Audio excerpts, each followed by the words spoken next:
ตอนเช้าที่ข่อยกับแม่มาใส่บาตรด้วยกันข่อยสังเกตเห็นใบหน้าของแม่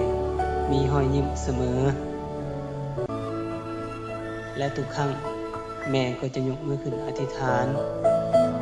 ซึ่งข่อยก็บ่เคยถามว่าแม่อธิษฐานหยังข่อยรู้แต่เพียงว่าแม่มีความสุขมามื้อนี้ถึงว่าแม่จะบ่มีข่อยใส่บาตรด้วยกันเช่นเคยแต่ใบหน้าของแม่ก็ยังมีรอยยิ้มที่หลายขึ้นเพราะหยังน้อ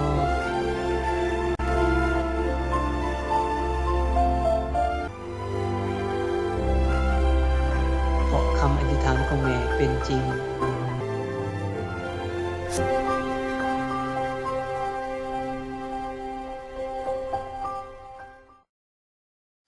ขอเชิญชวนพุทธศาสนิกชน